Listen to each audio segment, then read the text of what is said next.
Ini. Tapi saya kasih solusi Bu, yang paling bagus kalau mau aman suami itu terjaga. Setiap subuh Jumat pertama setiap bulan Islam.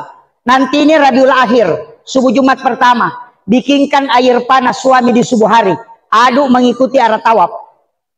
Aduk mengikuti arah tawaf. Baca inna ansalnahu, ini dari Aisyah. Baca inna ansalnahu. Ketika sudah diaduk, letakkan pengaduk di tengah-tengah, jangan diangkat. Nanti airnya berhenti berputar dan tenang, baru kita baca surah Al-Kautsar, pengaduk itu diangkat.